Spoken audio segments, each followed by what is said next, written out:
So, Devil May Cry 4. Okay, I know I kept some of you guys waiting way too long for this review. The last time I touched the Devil May Cry title for this channel was the DMC reboot game September of last year. So why did it take me so long to get back into the series? I don't really have an answer for you. But what's important that we are here now. So let's get into it.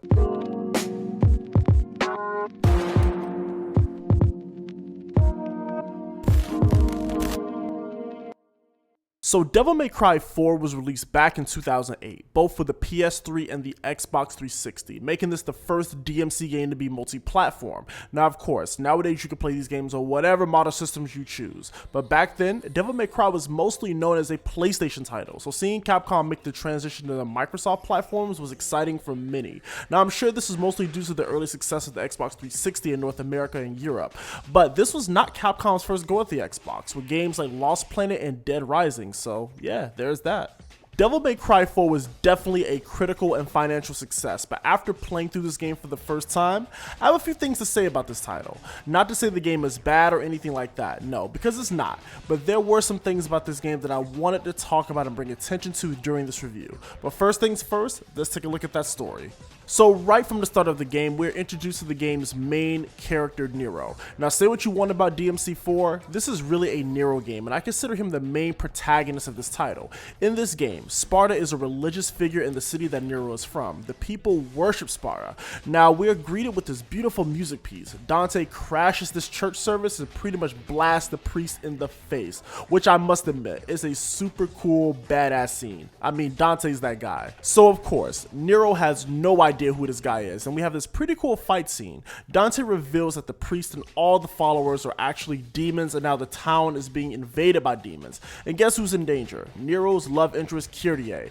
Eventually she gets kidnapped, and that becomes Nero's main motivation to stop whatever it is going on. Dante is also here to put a stop to the nonsense, but I can't help to feel this game was really supposed to be a game focused on the new character Nero, who I like.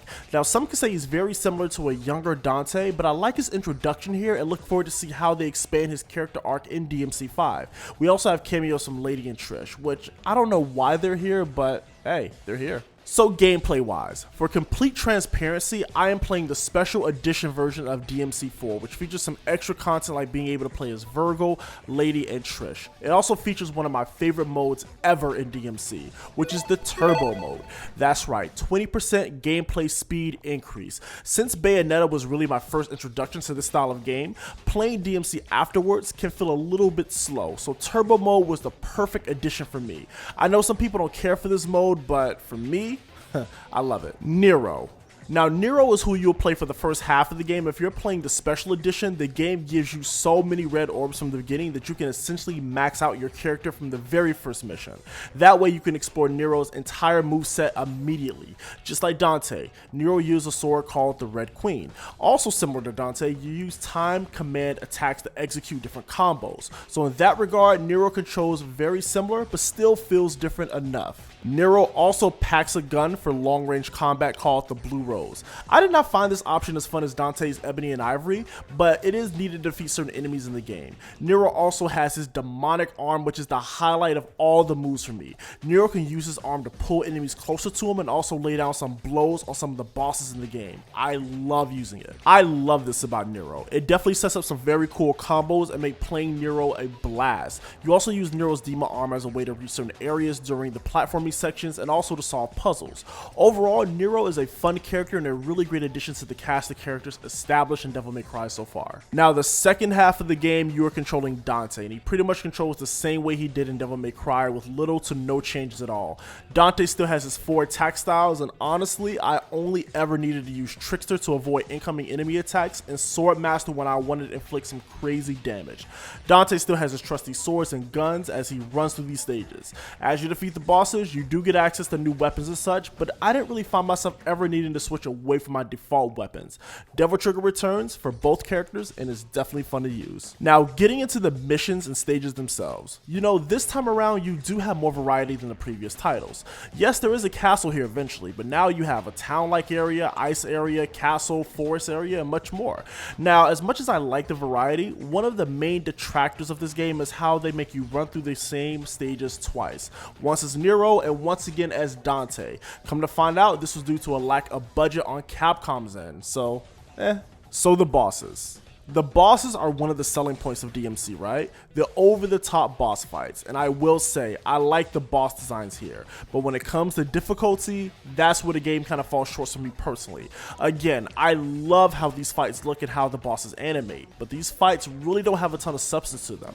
Now granted, the game allowed me to max out both Nero and Dante from the jump, so that may have something to do with my perception of difficulty. Oh, don't even get me started on this thing. So one of the missions have you jumping all over the stage to find this thing's weak point. Now on the second and third playthrough, it's not that bad, but on my first playthrough, it was ridiculous. There was also a boss rush, just like DMC 3, and you cannot convince me this was not inspired by Mega Man, another iconic Capcom franchise. Overall, I have very mixed feelings on DMC 4. On one hand, I love the gameplay of both Nero and Dante. That remains solid with all the combos you could pull off in the boss fights themselves. I like the attempt to diverse settings with the stages, and even the soundtrack for the game is pretty good. Now on the other hand, I hated having to run through the same stages twice. I know this was more so due to the lack of budget the game had, but still. I also felt the game took a step back in terms of difficulty, but I still had fun.